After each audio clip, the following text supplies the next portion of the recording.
Hi, everybody. Welcome to, let me put it, there we go, gallery view. Welcome to episode 6 of the LA Guitar Hang. Today I have a special treat. I have Jamie Rosenn joining me. And Jamie's been a fixture on the LA scene for a long, long time. And I met him actually right when I first moved to LA a long time ago, 2001. And anyway, I haven't seen Jamie in a long time, so it's going to be really fun to catch up with him and see what he's up to. And I know he's a dad now, so we can talk about that. But welcome to the podcast, Jamie. Thank you. Great to see you, man. Yeah, man.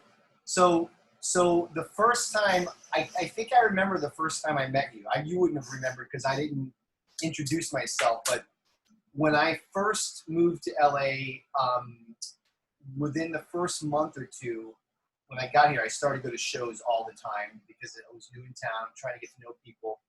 And I was looking for something to do that night, and I think it was LA Weekly. I was looking for a show to go to, and Nels Cline was playing at Rocco's. Okay. And I had never even heard of Nels Cline, but it said LA noise jazz guitarist. And I go, oh, that sounds good. I'll go to that. And I was from Miami, which, is full of great musicians, but not really many places to play or see music. So I went to this show, and Did you say it was Rocco? Yeah, it was Rocco's. Okay. Yeah. So I was already like a huge Frizzell fan. So when I saw Nels, he's doing all the loops and this and that, but he's completely different, and I was just floored and blown away by how cool it was. And I remember thinking to myself, thank God I moved here, because you would never see anything like that in Miami. And at that show, I remember seeing you. I just remember the hat. Okay. and you seem like a guy that knew a lot of people. So, and then I remember I'd go to more shows, and then I'd see you at those, and then eventually we'd meet and talk. And all that was back when I still knew people. Yeah. Exactly. Yeah.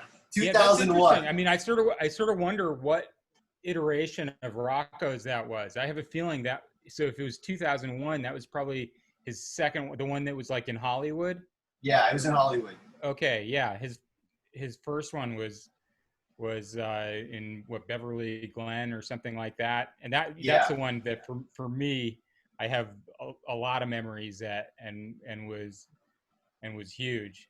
Yeah. But Nels, I mean, that's Nels was also like a sort of early LA influence. I used to see him at the Alligator Lounge. Where's that at?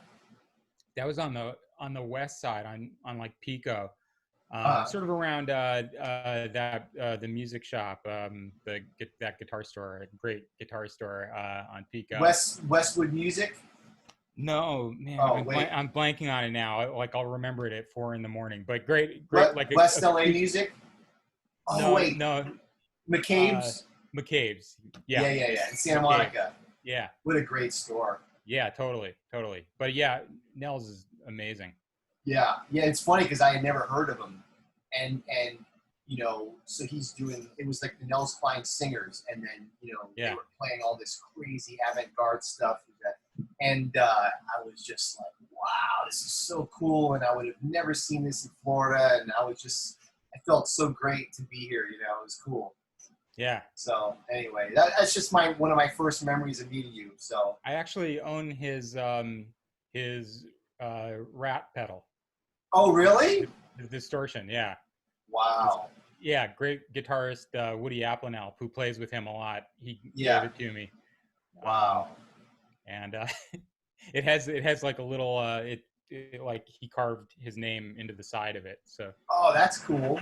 That's awesome. I think of it every time I use it, which is rarely. It's got magic in it, right? It does, right. So what's been going on, man? We're in COVID now. I mean, you have 2 kids now. Is that right? 1 kid. Yeah. I thought you had 2 for some reason. Okay, so you have 1. Yeah, one kid. Let's see. Yeah, taking care of him, teaching. So right now I'm just teaching at the Musicians Institute. But school is about to start at Cal State Northridge. Mhm. And then actually Monday school is starting at Saddleback College too. Okay. So you're at MI Northridge and Saddleback. Yep. Okay, cool, cool. And do you mostly just do guitar classes, or do you do other classes as well? Let's see. It's well, yeah, actually at MI, I'm doing private lessons, and then a Western history, music history course. Where Like a we lecture start with class. lecture class with Yeah. there's like 35 people in it, and we're starting with Gregorian chant and go up to Beethoven.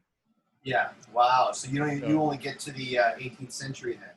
that's right. Yeah, Yeah. Wow. 1820 or so. Yeah, Yeah. Yeah. Yeah. Yeah. Cool. but so like I have to um, like read books about this stuff to it's I'm the doing kind a of class just like that. It's really Cyprus, so I know what you're doing. It's pretty wild. It's it's different. challenging. I mean, I have to like study up before every class just to sort of remind myself what's going on. But Was so I it? do. No, go ahead. Uh, no, go. You were going to ask me something about No, that no, I stuff. was gonna say, was it like, were you nervous teaching that class? Because for me, I was thrown that class, and I always just taught guitar, and I Yeah. was pretty nervous doing that class, like, because I learned all that back in my college days, but Oh I yeah. forgot most of it. So I had to, like you said, really bone up on it, and relearn it again.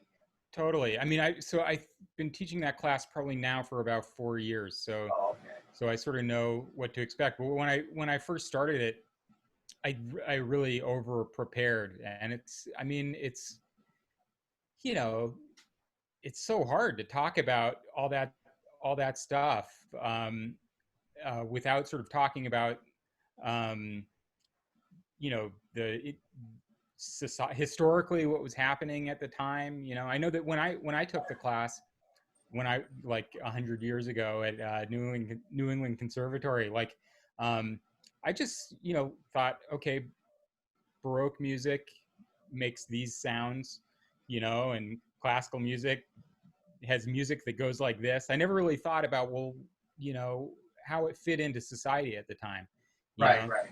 So it was for me, it was pretty divorced from what else was going on. And now I'm really, fascinated by what was going on then. Yeah. And so I try to talk about that stuff, but you can't talk too much about it because you'll never actually talk about the music. Right, right. And so, how old's your son? Ben, he is 4 now. 4. Wow. My kid's Yeah, 15 now. I can't believe it. 15. And so you have one kid, One daughter, yeah. daughter. Okay. Isabel, yeah, yeah, yeah. Yeah, Uh, so she's in high school and she's, starting her second year, but, online, which is such a drag for her. I feel so bad, It you must know. be, yeah, it must be crazy.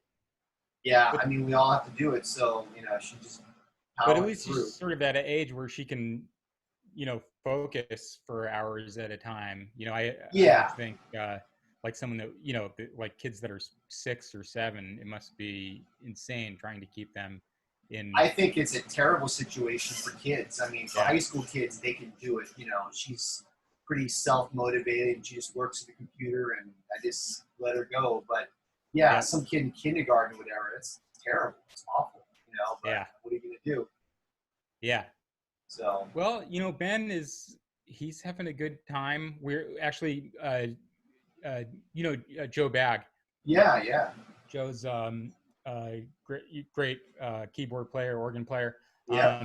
His daughter is 5, and we've sort of like our families have teamed up. We've quarantined. Nice. So like we'll go to their house and they'll come over here, and so Ben and his daughter Hazel can Yeah, play together, and they love it, and it's been a real lifesaver. that's great, man. And Yeah, you've been friends with Joe for many, many years, right? yeah. When did you I meet think Joe and start playing with him? um, I think it was '96. Um, I have no idea how long. That seems like a pretty long time ago. It Um, is. yeah, but let's see. I had met Mark and Alan Ferber, Mm-hmm. I was playing with those guys a lot. Had a regular gig with them for like you know, like maybe a year or so before I met Joe. Mark and Joe were playing together with do you know Gilbert Castellanos? Yeah. Great Mm-hmm. trumpet player Great. in the San Diego, San right? Diego. Yeah. Mm-hmm. So they were playing with him, and yeah, you know, Mark was like, "You really like this organ player," and I was sort of like, "Yeah, organ jazz. I don't know." You know. Yeah. Um, But Joe's and modern, you know. That's what makes him so cool. yeah, I mean, I had more opinions than I knew what to do with back then. So, Right. um, uh, but yeah, it turned out great, and yeah, me and Joe became great friends and musical buddies. Yeah, yeah. For those Yeah. of you who don't know, Jamie has a group with Joe called Option 3, I think, right? You guys have done a Mm-hmm. couple CDs together. Yep. Yeah, Great we have stuff. 2 CDs. We also have another group called Sigmund Fudge with Right, Ryan McGillicuddy and Jason Harnell. right. Yeah, Jason Harnell is a great jazz drummer in town, and you've also been playing with him for many years as well. Yep. When Yeah, did you I meet guess Jason? I think I met Jason through Joe. Like those Yeah, guys had played together, and so it was like a little later. But I'll you know I'm gonna say maybe '98, something like that. yeah, You know, yeah. and yeah, somehow we hit it off. And I Yeah, I decided to met. stop playing with anyone else. Those are That those are the can only guys I happen. play with. I can get in that. When I first I'm from Miami, and there's one of my best friends, this guy Dave Goldberg, sax player. We grew up Mm-hmm. together and we did CDs together. And I moved out here, then he moved out here, and for many years we would only play together. But we haven't been playing together that much the last several years. I mean, we do, but I've been doing so much side work that I've been playing with other people. It's good to play with other people anyway. But Dave and I, we have a group together similar to your group. Jamie has a group called Joe Les Shoe, which is guitar, sax, and drums. And Dave and I have a group like that too called Trio Eclectic. So, and both feature Jason on drums. Jason is a great drummer. And Joe and Jason are some of the original cats that I also met when I first moved out here as well. So, like, they're one of the original group, you know. Yeah. The, and I Yeah. knew of Joe because I had a couple Anthony Wilson CDs, and Joe was his Mm-hmm. organ player. Yep. And I was a freak over organ jazz. I was like the opposite. Like I loved all the Jimmy Smith stuff and all that. And then Yeah. I got into Larry Golding's, and I was like aware of like, wow, organ trio could be really modern too. Right. And when I first moved here, I think I saw Joe play. The first time I think I saw him play was with Eshte Okay. and Kevin Canner. Oh, really? And Kevin yeah, must have been Kevin like, looked like he was 10. right. Right. But I remember, they were, the three of them were killing, and Joe was like amazing. And then Yeah. I saw him play with you guys and other groups, and then I eventually did a CD with him myself as well. And Jason, I think I saw him at the Big Potato a bunch of times. That's kind of like his home, right? Yeah. I'm trying to think why I like what my beef with organ jazz was, and because I loved like I loved Yeah, Larry Golding stuff, and I love of yeah, course uh Larry Young and sure. all that stuff. Yeah, But I think my thing was that I just thought like an average, like your average dude was going to try to just do blues licks like yeah, 100% of the time, you know, right. and Yeah, and I sort of, at the time I sort of wanted to play some changes, yeah, yeah. um, but I was absolutely thrilled with Joe. Well, Joe was great because he's modern, but he can get down. Like he can play Yeah. funky. I call it greasy. Like I play with Yeah, other I mean, organ if you're an organ players. player, yeah, if you're an organ player, you need to, that's part of the vocabulary. That's part of what you do. You got to do that. Yeah, yeah.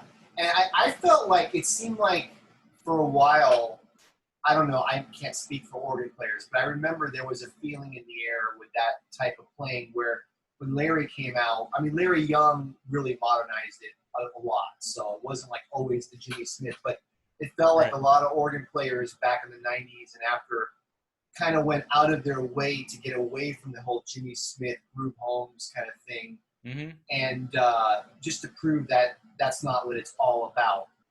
But Yeah.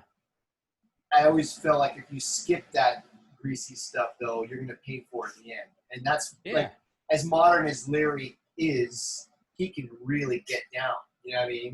And, Oh yeah. and that's why Larry's so great. And that's why Joe's so great. You know, and Yeah. you know, and any good organ player like Sam Yahel or whoever, Right. they all can get down too. You know. Yep. Yeah. So you have to love the blues a lot to appreciate that earlier style. And, you know, as I get older, I love the blues more. I remember when I was younger, I liked the blues, but I was more of a modern Buffini kind of guy. And I was in the same boat. Like, I would hear George Benson stuff, and I was like, it's cool, you know, but I wasn't really in love with it. But as I get older now, I just tend to dig it even more because it's so damn simple that Yeah. there's just something cool to it as well, you know? I'm finding that with so many things as I sort of get older and re-listen to things that I haven't heard in a long time. You know, I can sort of listen to it without whatever stigmas I had, or you know, before whatever preconceptions I had, and sort of understand how burning things are. You know, like I don't know, for example, I was never like a big, let's say, Barney Kessel fan. You know, Mm-hmm. there's something about the pickiness. You Yeah. know, I love Yeah. Jim Hall. You know, and I Yeah. love Yeah. how warm his sound is, and I love how lyrical it is, and how dynamic it is. And when I listen to like Barney Kessel, um, you know, it feels very guitar-y. You know, very, Yeah. very, you know, you hear a lot of right hand picking stuff, you know, Yeah. and I think that sort of kept me from appreciating what's great about it, you know, like Yeah. just his flow of ideas, the clarity of his ideas, the you know, just his overall conception. And it happens with so many things, you know, like when I was younger, I had all like, oh, if it, you know, doesn't check this box, you know, fuck it, I don't want to hear it, you know. Yeah. um and I don't really, you know, I don't really have that anymore. You know, I understand that's sort of Sure. part of maturing, and you know, you have to sort of make all these decisions about what you like and what you don't like. Yeah. But eventually, it's nice to be able to get beyond all that and just hear music, you know. Yeah. Yeah. Comparing the styles of Jim and Barney. Like I totally agree with what you're saying. Like to me, Jim sounds very relaxed and kind of introspective, where Barney is almost kind of aggressive sounding. Like, you know, Mm-hmm. he picks really hard and like he almost rushes the time and he's just kind of like in your face, which, you know, that's cool sometimes too, but I see what you're saying. Like, you know, they're just Have so you ever different heard from each other. Matheny? I know has mentioned that sometimes he thought that Jim Hall sounded angry to him. You know, Really? yeah. So I mean, some of Wow. those, like for instance, I feel like those Paul Desmond quartet albums where like I feel like Jim is playing super aggressive on those. You know, Interesting. I have to listen there's to those like again. some ferocity in his playing that you know that you don't always hear. You know, It's probably trying to but kick Paul Desmond's ass, like, you know, like energy wise, like pick up yeah, the energy a little bit. I guess I don't know, or yeah, just be contrast. Yeah, Yeah. but yeah, Jim Hall, you know, there's so much to his playing and so many different. It's hard to just say. Some people are like, you know, Jim Hall, uh, no chops, you know, and I just don't Not hear true. it that way at all, you know. No, no. Like I mean, he has yeah. just enough chops, you know, Yes. he has as much as he needs, you know. Right. Yeah. Jim, you know, a lot of guitar players think of him as like the father of modern jazz guitar, which I kind of Mm-hmm. agree. I think like in the history of jazz guitar, you have like certain trees that have a whole bunch of branches, you know. And the first major tree is Charlie Christian. At you can kind of say Django, but I think Charlie Christian influenced all the electric guitar players more. Then like the next tree was Wes, and I feel like the next tree was Jim Hall to me. That's where you get the great three of Metheny and Scope. Apparently, I feel like I've heard that Charlie Christian sort of re-influenced Django. Like, I don't know if you've ever heard. There's like a recording of Django playing with Duke Ellington at Carnegie Hall, which is. I've heard that one. I've heard of it. You got to check it out, man. It's great because it's Django playing electric guitar, first of all, Okay. And so his sound is not his regular sort of gypsy sound, Right. But it's just so cool. He's playing a little more, sort of modern and sort of bop flavored than wow. And it's an interesting. Apparently he showed up really late to the gig, and I think Duke like fired him or I can't remember if he made him resign or something like that. Yeah. But he apparently was on his way to the gig and stopped off to get a drink and started playing pool with like a Parisian or something like that. And 40 minutes later, he realized, oh shit, I have a gig with Duke Ellington at Carnegie Hall. Oh my God, that's. But crazy. yeah, I feel like you're right about Jim and the branches that come from him. Abercrombie, Metheny, Frizzell, McGoodrick, Schofield. Right. That whole modern scene, and the guys that come from that. From Kurt and Cardenas and Ben Monder and and then the newer guys like Mike Marino and yeah all those guys. Yeah, man. So talk to me a little bit about like being a dad and being a musician. What's it been like for you? Because that's one thing we have in common. With all the other people that I'd spoken to, they were either Ken has kids and Jock has kids, but they're kind of on the other end of the spectrum. Yeah. Where you're at the beginning stages, I'm kind of in the middle.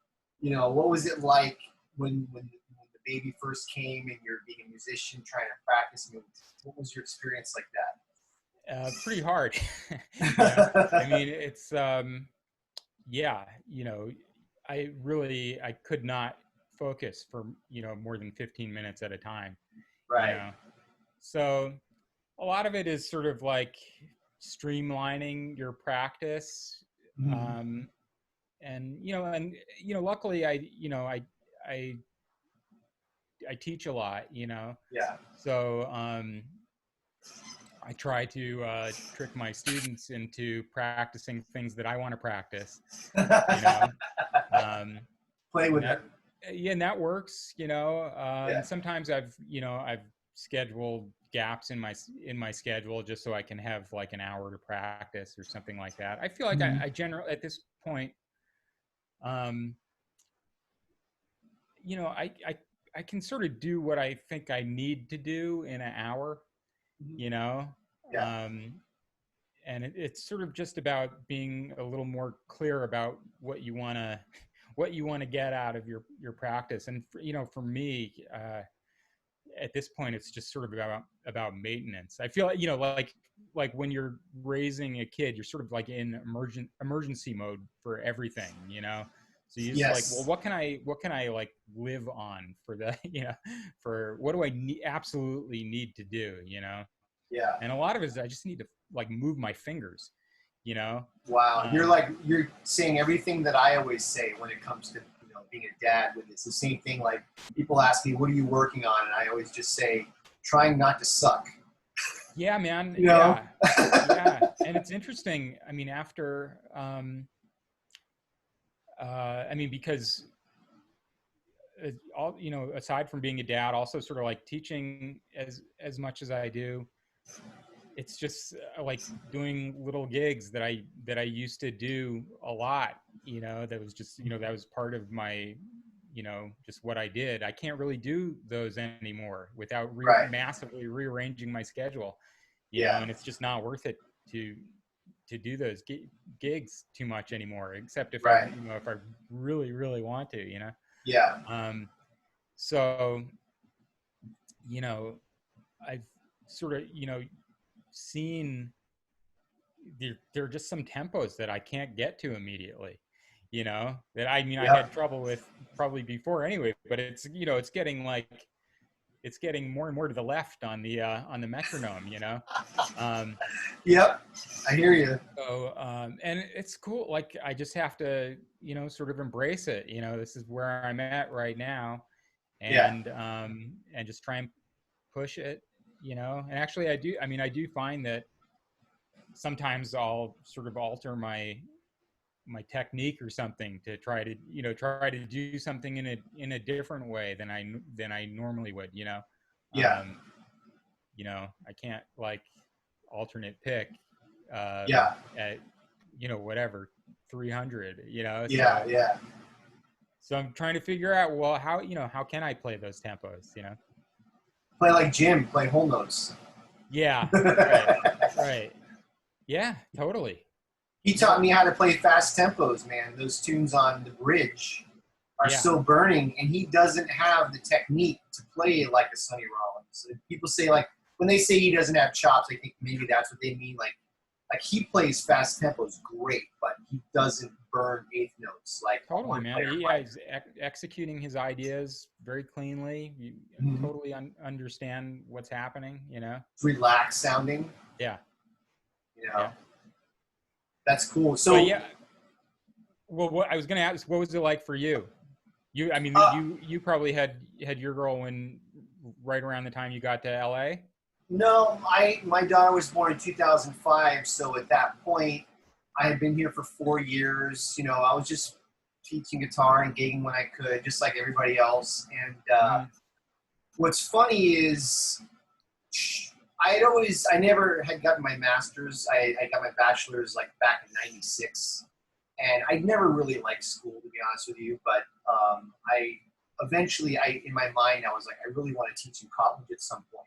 I like And teaching remind me, you went to advanced. Miami? Not University of Miami, but Florida International University, which was in Okay, Miami. okay, Yeah, okay. was like really, really expensive, so I Got didn't it. go there. But I would have liked to have. It would have been cool. But anyway, so the funny thing was, so I had my daughter, and then a couple years into it, the first year or two, you're just in absolute, survival mode, and my wife was working, so like I was the stay-at-home dad, and it actually, looking back, it was the best thing in the world because her entire childhood I was home. Yeah. So I was there, taking her to this, taking her there, spending time with her. It was hard to practice, but Yeah, that's something I forgot to mention, that that aside from being constantly distracted, it's amazing because you sure, bond with this kid so much, and it's so great yeah, to sort of learn sort of how to be a human being again through through this other yeah. little guy who's learning how to be a human being. And you're never going to look back when you're an old man and go, I really should have spent less time with my kid. You're never going to say that. You know what I mean?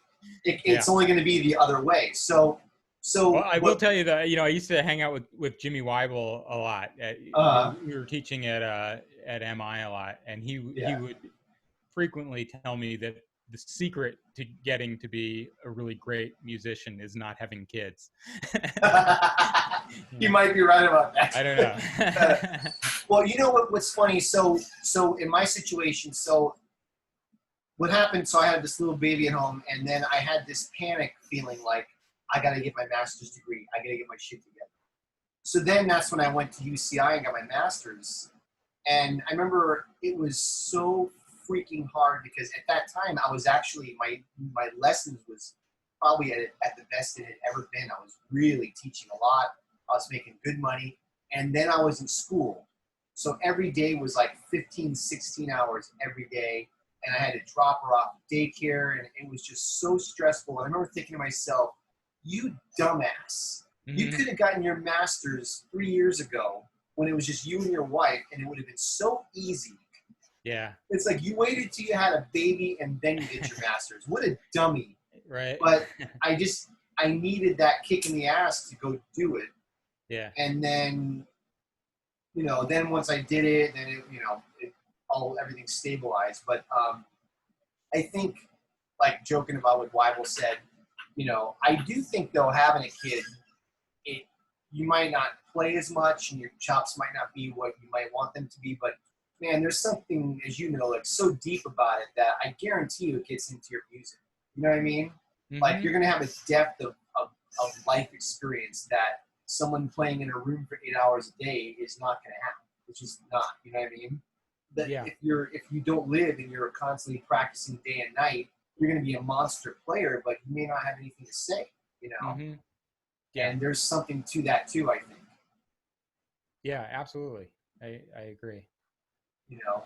And I don't know about you, but it definitely changed my perception of my career, or whatever you want to call it, like how seriously we take ourselves, right? Mm-hmm. Because like most musicians, or like many, I had insecurities, and why am I not gigging more? And I wish I could do this, and blah blah blah. And then once you have the kid, you just realize, I don't give a shit. Who cares? It Yeah. just doesn't matter. Right. And then it's just like, well, whatever happens, happens. I'm just going to keep working on my music, and wherever it goes, that's where it goes. Yeah. And it feels better to think that way. Yeah, I think so too. You're right. So, Yeah. So, and what's it like? What's it like? Is it hard? Now, your girl probably um, at 15, she probably wants nothing to do with you. yes, So exactly. So, you have like all the time to practice. I have What you more want. time to practice. Yeah, they eventually become more independent. And I always feel like I don't spend enough time. Like every time I'm in there practicing, I'm like, I kind of could be hanging out with my kid. But I'm only playing 2-3 hours a day. I'm thinking, okay, I'm not being that selfish, dude. It's not like I'm in there 5 hours a day or anything. So Yeah. I'm trying to juggle both things, or whatever. But yeah, luckily when they become a teenager, you definitely will get a lot of time back. Is your daughter interested in music at all? She did cello and still kind of does. She was in the orchestra at school. She's not. She loves music, but it's not like what she wants to do. She's actually a really great artist. She does Yeah. paintings. She's been studying art for years, and she's very, very good at it. She loves music, and actually, she's seems talented to me. Like, because I would show her guitar, Mm-hmm. and we would just have fun and learn tunes and stuff. But she won't play for 6 months, and then I'll say, come on, let's play some tunes. So she pick up her guitar, and boom, the chords just come right out, no problem. The rhythm's good. I'm thinking, man, that's pretty good. Yeah. You haven't played in 6 months, and then you can just pick it right up again. Yeah. So I think she has ability at it, but she likes the cello because it's not my instrument. Right. I And, mean, and she likes classical. how concerned would you be if she wanted to be a musician? Well, she wants to be an artist, so I'm equally concerned. Okay. Yeah. No, I mean, Jesus, it's hard, man, because can you think of a harder time to be a musician than right now? I mean, I don't think it's possible. I mean, but I mean, like it's they always interesting say, seeing it's sort of fascinating to see how people adapt, and so you yeah, see like all these people who like, for a while now, it's sort of been heading this way. So, people who are completely comfortable with self-promotion, yeah, yeah, like just putting themselves out there on the internet, on Instagram, on Facebook, yeah, those people, they know how to do it, and they mhm, are unashamed. As right, I feel like maybe it's a generational thing, but I am not at all comfortable doing that stuff, and sort yeah, of feel like, like I feel apologetic anytime I, post something like, okay, I'm so sorry for putting this for putting yeah, this up. I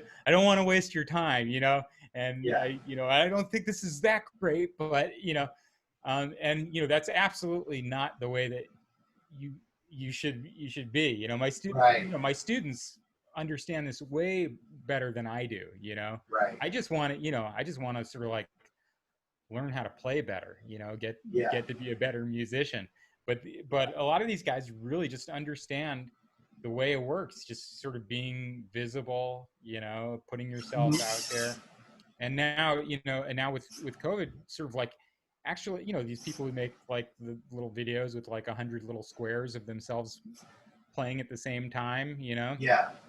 to me, that seems like a lot of work, Way too much work. Way too much. Yeah. And, I'm just like I'm trying to just get like a good sound, you know, Yeah. just on the instrument, let alone like making 100 little squares of myself that, that play Yeah. double diminished stuff at the same time, I don't have any interest in, I mean, if you're going to play jazz, I have no interest in doing tracks to each other. To me, I mean, who's to say what's jazz and what's not jazz? But to me, I have no interest in tracks. I want to play with people. This will be over eventually, and then we could start playing with people again. Even if it's freaking, I mean, you could go in your backyard and stand 6 feet apart and play with somebody, really, and it's pretty safe. So Yeah. I'd rather do that than do all those squares. Plus, I suck at all that stuff anyway. And I know what you're saying with the self-promotion thing. I've definitely been doing a lot more of that the last couple of years, just because I feel like we have to. But Yeah. I'm with you. I'll see some people posting every day, and I'm like, Jesus Christ, here this guy again. But maybe that's what you're supposed to do, and those kinds of guys tend to do well with it. No, absolutely. And I'm yeah.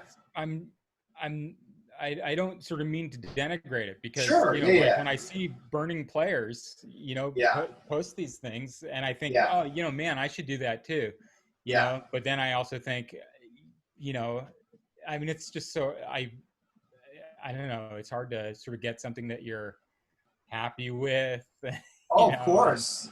I think these guys, they have sort of the right idea. Well, this is just one thing that I'm posting. It's not like the ultimate, representation of myself. This is just, one thing that I'm putting up.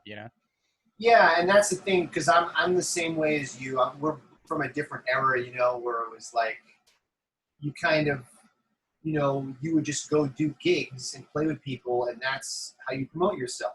You play well, hopefully, and you get more calls, and you don't need to say, hey, also, look at me, look at me, Yeah, we're also sort of from an era where, like, if you, in order to put out an album, you had to somehow get on a label, which, someone had to have approved you, right. heard of you. You had to, you had to sort of go through the ranks, and, and that's just, not, I've, like students that have way more albums than me, that they started putting out when they were 15 or something, Yeah, and it's funny. Sometimes you might think like maybe they should wait a while, but then again, I feel like the way you get good at making records is you make records, because Totally. You know how it is when you're in the studio. It's so sterile in there, and you get the headphones on, and I always feel like I can't play shit in the studio. But it's like, you're here, you got to do something. It's like the time's ticking, the money's running. Do it. Sure. Yeah, I mean, I have so much admiration for these people who can just sort of put out projects and move. They're always working on something, like here's another project, here's another project, here's another thing, and you don't look back, as opposed to, I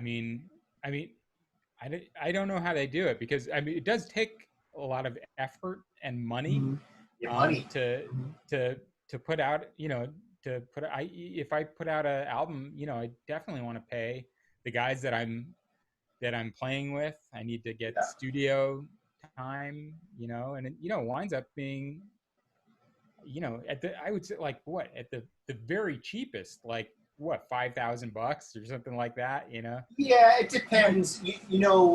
Nowadays, I don't think I'm going to print CDs anymore in the future. Yeah. I think I'm just going to make, like, I still want to make a record, but, maybe it's a file, you call it now. Mm-hmm. Here's a group of songs. This is the name of it. You just put it out there, and then that's it. That's got to save some money, I guess, right? I remember a few years ago, I was talking to my wife about, like, it's probably time that I put out another CD, and she was like, I just don't think we have closet space.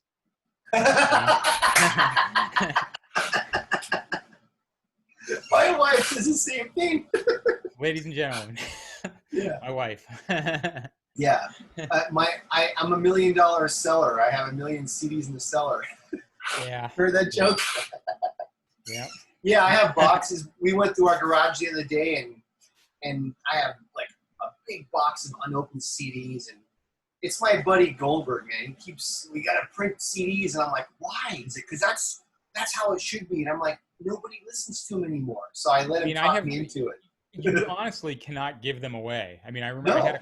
I had a small class that I was sort of tight with, and at the end of the class, I gave everyone a CD, and some of the kids were like, "Yeah, I think my dad still has a CD player," you know.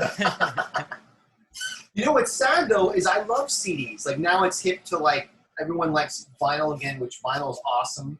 The funny thing is cassette tapes. Jesus, I don't know how those came back, but I think CDs are great. The hipsters were using it. They sound terrible. They sound like shit. I'm like, why is cassette cool? Yeah. CDs sound better than streaming. It's a fact. My car, I have a newish car, and there's a CD in there, thank God, and I'll play the CD, and then I'll play it from my phone, and it totally sounds better with the CD. Yeah. Yeah, it's absolutely noticeable. But people don't care, So I mean, that's with everything. So the actual quality has seriously declined, and people just live with it, Hopefully, streaming will get a lot better because streaming, in a lot of ways, it's definitely evil. We're all getting screwed money-wise and all that. But man, it is unbelievable to just go in your car and you go, "What album would I like to listen to?" I talked to Ken about this same thing, and it's like any album ever recorded, pretty much. That's an incredible thing to. I mean, if you went back in time and told yourself that 20 years ago, you'd be like, "What?" But I sort of wonder if I would, know music as well as I do, with all of it available at the same time. For me, it was a progression. Kind of Blue has, Cannonball Adderley. Huh. Oh, he's got his own albums, Yeah. First of all, he's got an awesome name. I should check out his, check out some of his. Oh, Bill Evans. Huh. What's he like?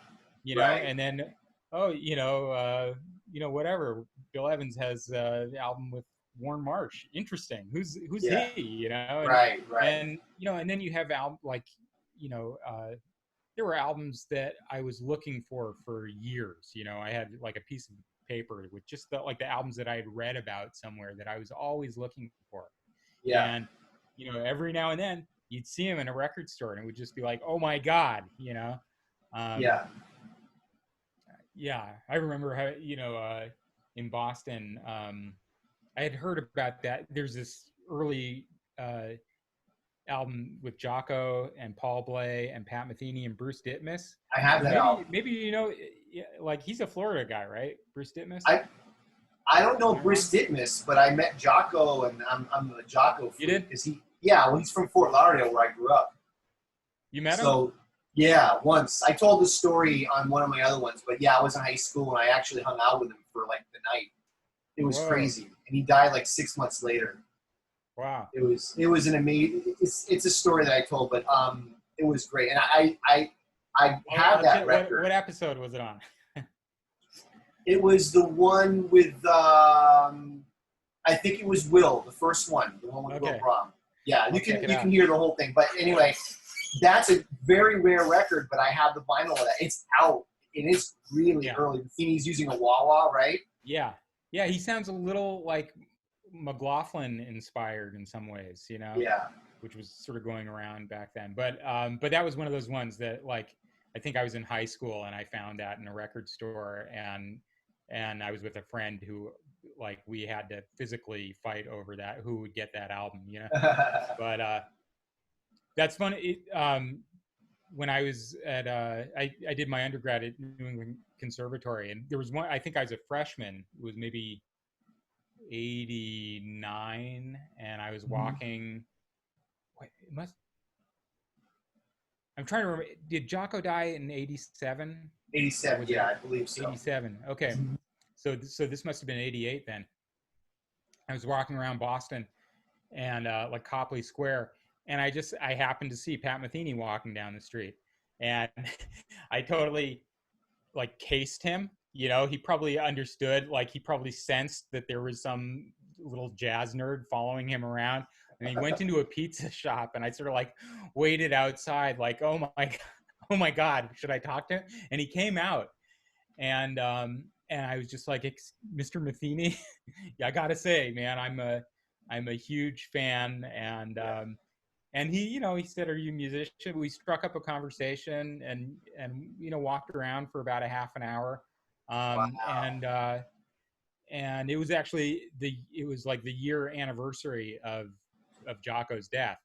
So Yeah. we talked a little about that. I told him that Bright Side's Life was like, you know, one of my very favorite albums, and he was like, "Oh man, I hate that album," you know, and and he was still sort of like, I know that now he understands the importance of it, you know, but I think he Hmm. was still grappling with he didn't like the way that it was mixed.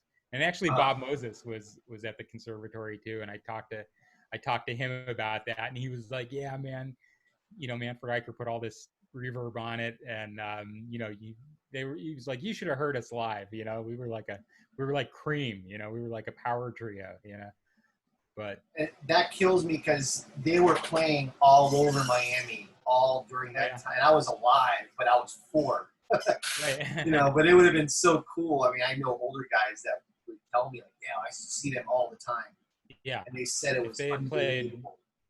ABCD, you would have gone nuts. You would have loved it. Yeah, Exactly. yeah, Hey, so tell us a little bit about. I mean, you don't have to go through the whole story, but like, so you grew up in Boston, and tell us a little bit about maybe, you know, how you got into guitar and who your influences were at school, just things like that, if you don't mind. yeah, sure.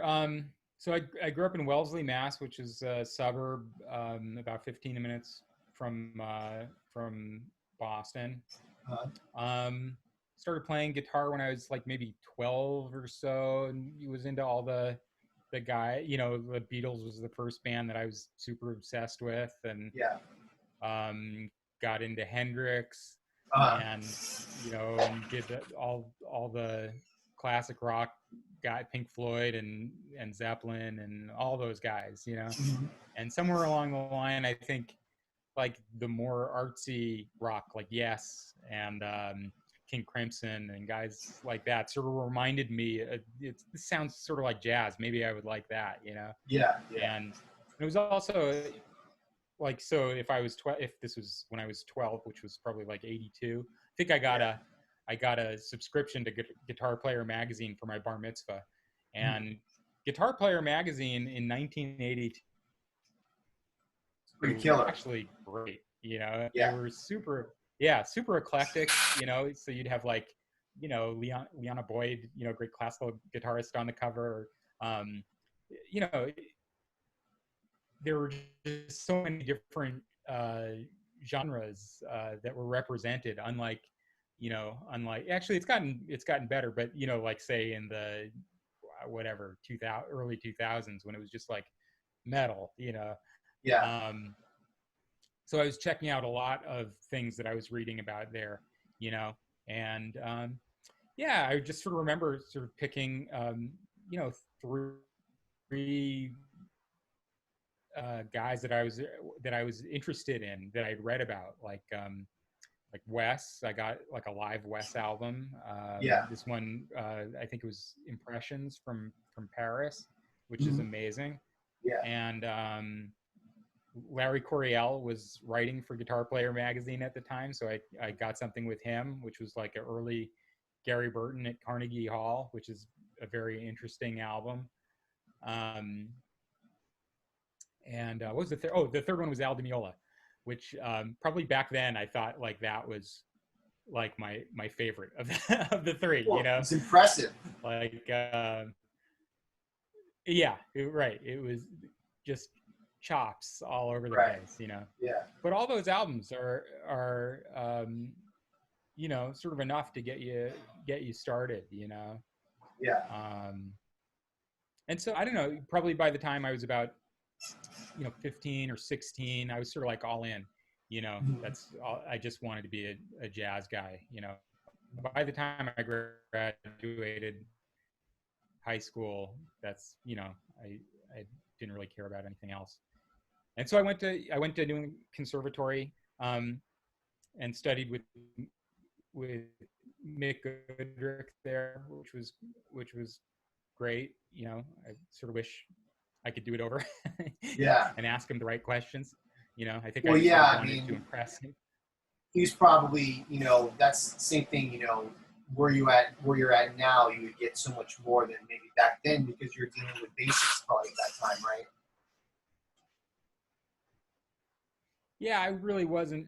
I mean, I wasn't ready to really learn all the stuff that he had to offer. Not that I didn't learn. I learned a lot from him. He would Sure. definitely say things to me that would sort of generate a lot of thoughts. You'd have to walk to his apartment. It was maybe like a 20 minute walk from school to his apartment, and I just sort of remember sort of combing over all the things that he said in that lesson and thinking like, wait, so that could you actually do this? Do you think did he mean this when you're trying to the way that he teaches, he sort of tries to get you to understand the thing sort of almost on of your own accord, Yeah. or at least that's the way I interpret it. Yeah. Yeah. His book, The Advancing Guitarist, is an incredible book. I read through that and it was like, man, that's like 20 Yeah, years of work or more, you know? absolutely. And it is, I think every few years I sort of come back to that book and just sort of comb it over, and I understand things in a better way, you know and it's great that book has been really important to my development, and I wish Yeah. I did more with it, Yeah. Well, we can always have but done more with anything, like, because it's just so deep. It's just endless. You can go forever with in any direction. totally, yeah. Yep. And Yep. then after that, Yeah. you moved to California, right? Yeah, so I uh wanted to study with Charlie Hayden. So I went to Cal Arts to do my graduate stuff, and yeah, and just sort of stayed out there, and I studied with Larry Kuntz at Cal Arts. This would be Yeah. about 94. Yeah. This was actually you probably, I don't know if you've heard about it, there was like a massive earthquake in 94, the Yeah. Northridge The earthquake. Northridge, right? Mm-hmm. And so that was my first earthquake. Mm-hmm. Yet I decided to stay in California. That must have been scary for coming from the Well, East yeah, Coast. yeah. It was. I mean, it was weird because it happened. I think around like 4:30 in the morning or something Mm-hmm. like that. It was definitely a massive jolt, and I didn't really realize that my bed was in the middle of the room now, as opposed to being in the side. And actually, my door had changed shape. One of my roommates actually had I was at Cal Arts at the time in one of the dorms, and one of my roommates had to actually kick the door open. Wow. Um, um, yeah, it was crazy, but really the scariest thing for me were the aftershocks afterwards. Which were happening. Like 4 times a day for the next couple of weeks, something like that. Oh, You just never, man. every time it happened, you were just like, is this going to get bigger? Or, you know, it actually turned out to be a cool thing though. I mean, the school actually got closed down just because of all the damage. So we were taking classes in trailers, and a lot of buildings around Valencia sort of donated their space. And the guys that hung in there and didn't like take the semester off, we got real tight and played a lot, Yeah. and that's one of the great things about Cal Arts is actually that was the quarter where it actually started, where um, people really started playing with the teachers at school, because a lot of students did actually drop out, so we needed to play with the teachers. So we were playing with Joe LaBarbera or Dara Goals, and which was Wow. a great experience. And actually, there was a quartet with me and Larry Kuntz, so two Wow. guitar quartet. Where I would just get my ass handed to me every single chorus of every single song. In fact, Yeah. there was one time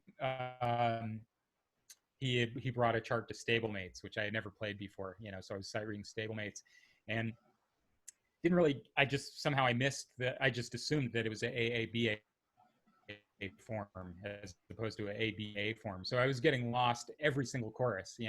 And afterwards I said, like, Larry, I don't know what happened. He's like, so, you were playing at AABA. I was like, oh man, how come you didn't tell me? He's like, because it says so on the chart. I'm like, oh, okay. so there you have it. Yeah. It's there. Yeah. So Yeah. lesson learned. Yeah. Look at the chart. Your video is kind of glitchy right now, just to let sorry. you know. Like, that's okay.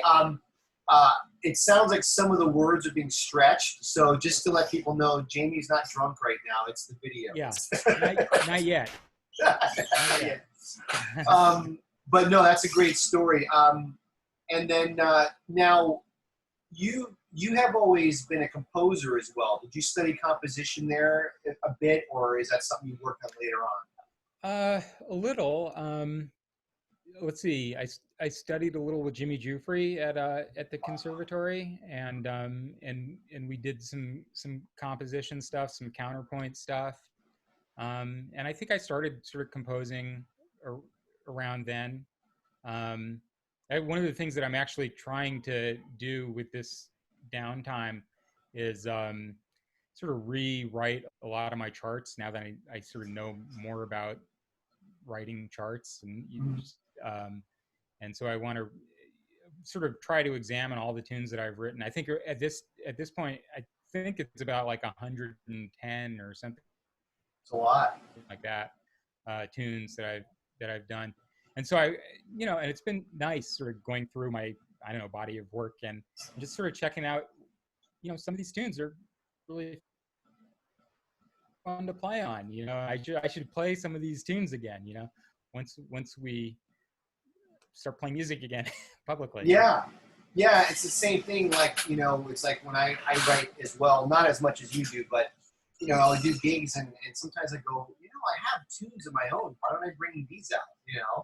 Yeah. And I specifically write tunes that aren't too hard so that I can actually play them with other musicians. Right. So I remember you had told me, either you or Joe had told me years ago, that you guys used to meet once a week. Joe Bag, I'm talking about. And you guys would meet once a week and everything. It was like always, okay, you have to bring in a new tune this week. And it's like every week, no matter what. Is that correct? Did I hear that right? Yeah. So Joe used to live in Riverside. So we would, and this shows you how much time we actually had back then, where we would, a couple of guys, actually Matt Otto was one of the guys that went out there. Mm-hmm. We'd have a session every Monday. And, and me and Joe basically had this deal that we would write a new tune for every session, and the guy who didn't write a tune would have to buy everyone lunch or something like that. Yeah. We never really had, we just kept on writing tunes. That's great. So it was great. And I mean, we sort of amassed a lot of tunes in a short amount of time.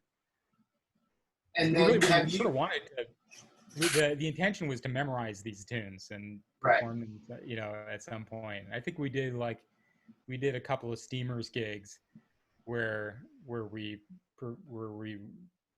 played a lot of tunes from that era. Yeah. And then, so were you always pretty diligent, like where you would write every day as part of your practice, kind of during that time or after that time as well?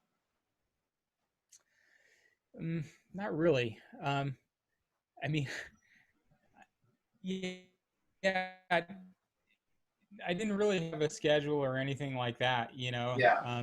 It's somehow we sort of had a thing, like, I know I've heard Carlo Bley talk about this, how you can sort of order a tune, you think, you sort of think about like, okay, I want to write a tune that's a little like this, and then it sort of shows up somehow, Mm-hmm. and it's just a matter of sort of investigating that and realizing it, you know. Yeah. But we definitely um, uh, kept.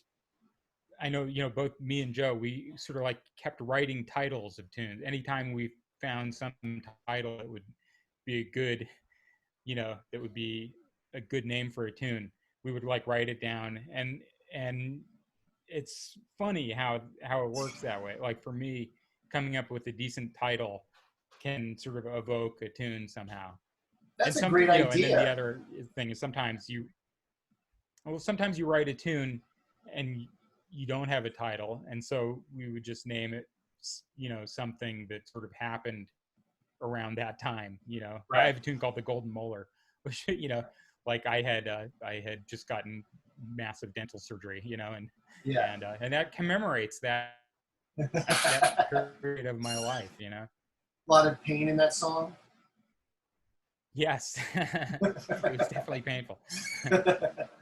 Yeah, because I always like to pick other musicians' brain. I was asking Will and Amy about this, and you know, some musicians, they tend to almost write every day just because it's like a muscle, right? It doesn't mean that every tune you write is going to be great, but you're just working on the craft so that whenever the inspiration hits, like you're ready to go. You have the craft to back it up.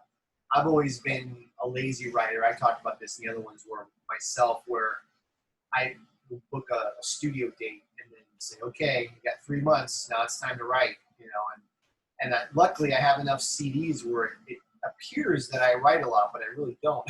Mm-hmm. It's just, you know, I'll book a CD and say, okay, here you go. Yeah, You know, and that's but the it's great. way how I've done it, you know, but Yeah, I I mean, wish I did ultimately, every day. yeah, ultimately it's about sort of figuring out what works best for you, you know, and as long as you Yeah. get some tunes, you know, Mm-hmm. Yeah. it's cool. Mm-hmm. Um, but yeah, I've never really been able to do that thing where you write every single day. But I have, I mean, I've definitely, I mean, I've had tunes where I've written sort of like the first four measures and then don't know what to write and just keep coming back to it. And I mean, I've had tunes where I've written the end 10 years later, you Mm-hmm. know, which is an interesting process, you know. I think that's common for a lot of musicians, songwriters and composers as well, you know. Mm-hmm. Yeah. So are you working on, you had mentioned maybe you would do another CD. Is there any ideas in mind right now for something that might happen in the future, or near future, anything like that? Not really. I mean, you know, like me and before all this stuff happened in the world, like me and Joe and Mark Ferber were gonna get together and do and try and do another Option 3 CD. I mean, we always Mm-hmm. sort of have enough tunes that we haven't recorded that we can throw something together, you know. And Mm-hmm. I know I wanted to do something with Joe Lachue again, you know, and we're with all those groups that I'm in, we're all due for another album, and we have enough. Actually, I think Otto had come out for a few a few gigs, and we played a bunch of new material, and we were thinking that's right there, that's enough. You know, the stuff that we had just shed for these gigs was enough to do a CD. Um, Yeah. but so hopefully, eventually, it'll happen. You know. What about, have you ever thought about doing a solo record where it's just your name and doing something? Because you have three groups, which is really cool. Yeah. You got an idea of just doing something on your under your own name? I've definitely been thinking about that for say like 20 years, you know. Yeah, yeah. But again, it just, you know, it costs so much money, and uh, I mean, I wish there was some way I could just do it and not really think and start doing, you know, putting them out. I really should, you know. Yeah. I mean, it's something I need to work on. Well, that's the benefit of having a group. Obviously, when you have your group, you're not paying each other, so Right. all you really do is paying for the studio. And if you And all we're all chip in, splitting the it's not that cost. bad. Yeah. Yeah. It's great. Yeah, It works out nicely, you know. yeah, But but you know, still no one no one really knows about our groups or our CDs or our, you know. yeah. So yeah, it takes work. Yeah, it's nice to have though. I mean, it, it's sometimes it's I know for myself, I'm thinking like, what's the point? People aren't really listening or whatever. But in the end, it doesn't really matter. You just want to. It's like a painter is going to make a painting whether somebody buys it or not. They're going to do it anyway. And it's the same thing. And it's nice to look back. Like right now, you could look back and go, look at all these CDs I've done, and you had a very big part of each one of them. I do that every time I open my closet. Exactly. Man, look at all these CDs I've done. But it's something you can be proud of. And nobody, there was no record producer telling you to do this or that, and then you look at it and go, "Oh, this thing sucks." I mean, whatever you think of the CD, you did the best you could with that CD at that time. That's a good feeling. It's true, and it's actually sort of amazing all the work that we all put into these CDs. The artwork, the just putting the programming. Deciding what tune is going to go where. We put a lot of thought into that. Yeah. And and somehow it ends up on Spotify and or YouTube. Yeah. And someone clicks on it. Exactly. Well, that's cool, man. So there's anything I was going to ask, getting projects coming up or anything, but I guess, we're dealing with COVID. And myself, I'd like to do a new CD, but I'm thinking, I don't know how the hell I'm going to pull it off. Or part of me wants to do a solo guitar CD, and I don't know. We'll see.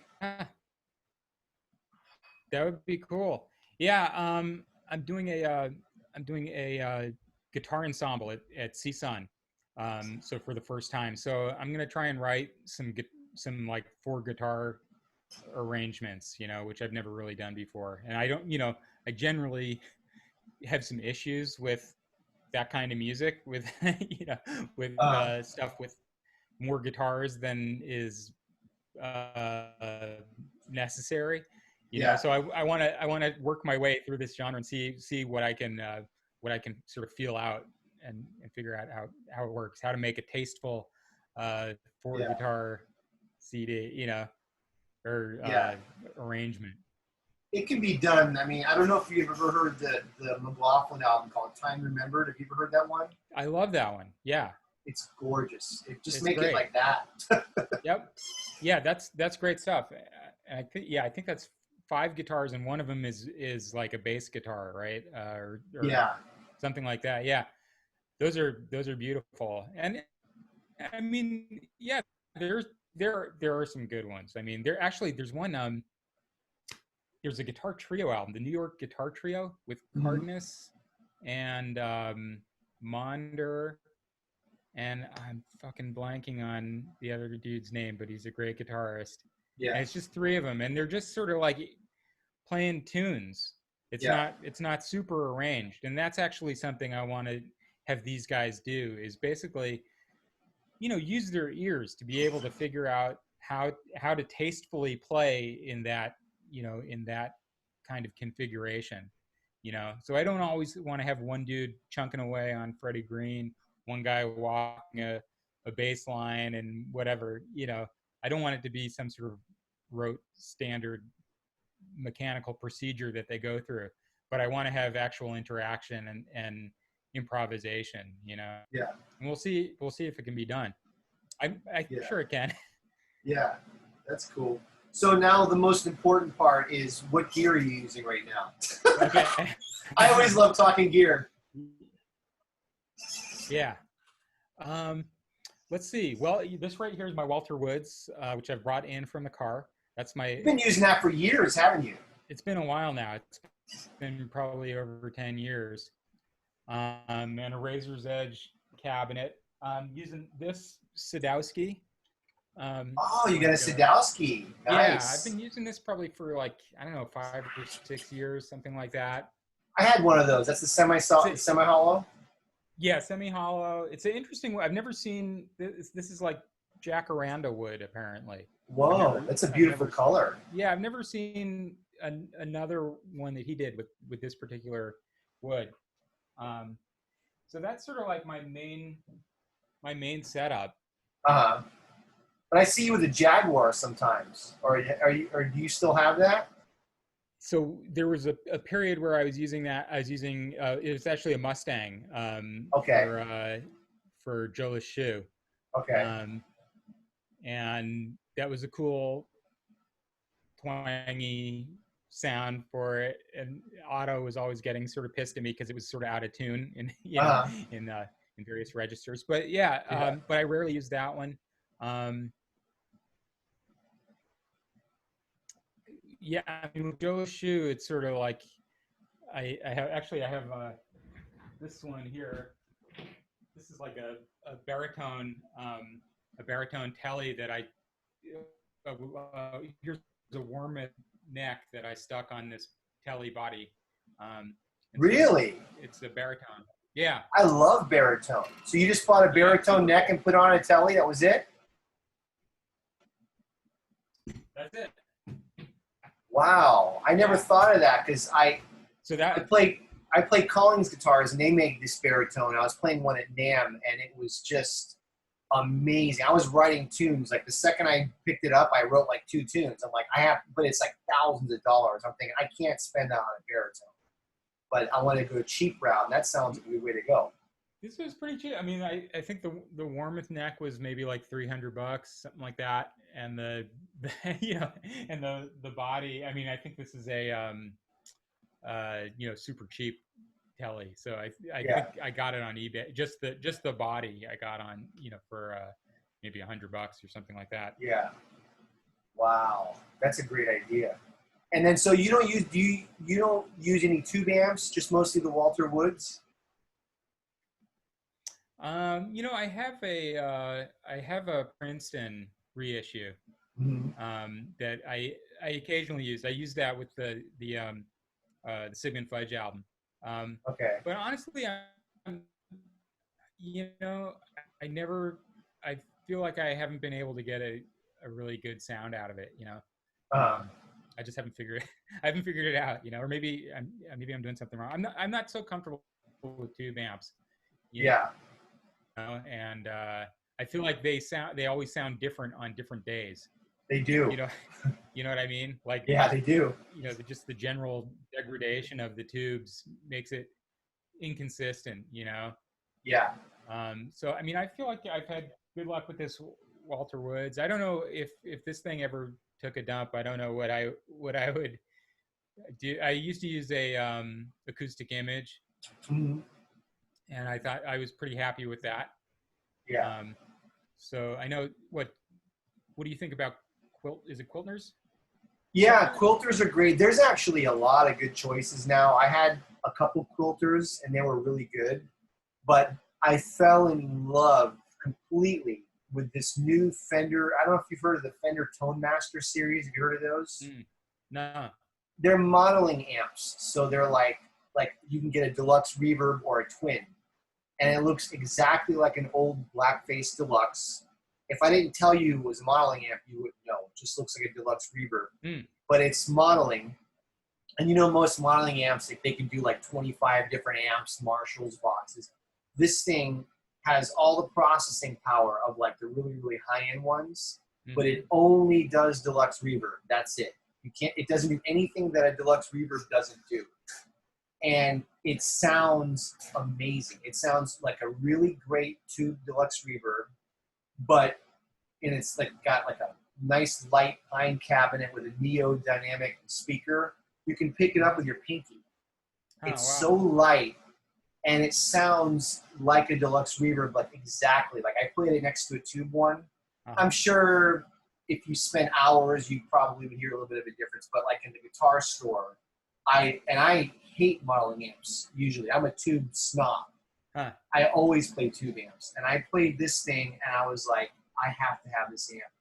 And I actually sold my quilter to get it. Huh. I actually traded my quilter in on it. And I love it. So if you want like a Fender Deluxe reverb sound that's not a tube that screws up and breaks and you should check it out. And they're And not it's a little super light. cheap. It's super light. Okay. Yeah, and it's got the open back cabinet like a Fender, and it even has attenuation So you can turn it down to like 2 watts or whatever and turn it up more. And it actually kind of like overdrives. If you turn Okay. it up, it starts to overdrive. Cool. So if you're in your bedroom, you can crank it up a little bit, and it doesn't get that loud. And it's got IRs. I don't know if you've heard of IRs. No. It's like they call it. I think it's called impulse response. It's the equivalent of miking your amp. So like you go straight out of that into your recording equipment, and it sounds like a mic'd amp. And there's 2 of them. One of them sounds like it's mic'd with a 57, and the other one is some ribbon mic. But I tried it, and it sounds like a mic amp. It sounds really good. Cool. I mean, I'm not going to sell my tube amps, but it's just another tool that I just love. It's just awesome. Yeah. Yeah. What is that one that I see over there? The tweed-looking one? Yeah. Yeah, that's one of my favorite amps. That's called a Swart. And it's like a 20-watt. It's like a copy of like a 50s Gibson amp. And it's very tweed sounding, but it's got this huge, beautiful, lush reverb and thick tremolo. It's just a vibey amp, and it's very mid-rangey, so it's very warm. It sounds good. And then this other one is still a practice amp. It's a cheap kind of a Fender. It's all tube, but it's kind of a rock and roll amp. And I use it for teaching, instead of dealing with pedals. If I want to teach like a Hendrix tune, I just plug into it. And it just sounds really good distorted, Yeah. So, nice. I've always been a gearhead. I remember when we would hang out, I always felt like you weren't that much of a gear guy, which is, I actually admire that. I'm like, I wish I wasn't a gear guy. I would have so much more money. Yeah. I mean, I honestly, I feel like the best sound that I ever got was someone at CalArts sold me their PV bass amp for about $30. Yeah. It was like a shitty PV bass amp, Yeah. And I was using a cheap Ibanez guitar through, I think it was like some Boss reverb, and I felt like that's the sound that I've been striving to get, for all these years afterwards. And I haven't been able to, to recreate it, but That's funny. I feel like that was my best sound, And Well, actually, I mean, I also, I was gonna, I remember I was playing a Ibanez Artist Solid Body when I was at CalArts, and that's where I saw you. Okay, yeah, and Years. And Larry picked it up one time and played it, and it sounded so beautiful, and warm, and it was like, this is, obviously the sound is coming from his fingers, not the guitar. Of course, yeah. But I mean, I just feel like it's always possible the sound is sort of in your head. Of course. You just have to figure out some way to get it, Yeah, any good guitar player can make any good rig sound. For me, the gear has just been a hobby. It's like the playing is my passion and the gear is just a hobby. I just love gear. But yeah, I agree 100%. I mean, you don't need any gear. You play one guitar and one amp. And on the other hand, I mean, I feel like this Sadowski, I mean, it's like the most money I've ever spent on any guitar that I've had. And I felt very guilty for spending that much money on it, and it's not like it's not a huge amount of money, as far as, it wasn't as much as, people who get custom guitars built for themselves, but I just know, if you use a guitar, it's going to get dinged up. You're going to get weird scratches all over the place. And, and that's just part of it. But I feel guilty for spending, as much as I did, Yeah. Well, so the video is kind of glitchy, so I'll probably wrap it up. But okay. I really appreciate you doing this, man. It's been so nice to talk to you again. I haven't seen you in years, and when this COVID thing ends, let's hook up and maybe play or something. Let's hang. Hang out. Yeah. I always enjoy seeing you, and Thanks it's so much always Likewise, man. Yeah, thank you so much for asking me to do this. Yeah, man. Anyone who's interested, check out some of Jamie's projects. Option 3, Sigmund Fudge, right? Sigmund Fudge. Is that right? Mhm. Okay. And Yeah. Joe Yeah. Les Shub, all great groups, really cool. And I'm sure it's out there, Spotify, iTunes, all that kind of stuff, right? Yeah. Okay, cool. Awesome, man. Well, thank you so much for doing this, and I look forward to seeing you soon. And keep the family healthy, man. You too. Okay. See you later, Dwayne. So, everybody. Okay.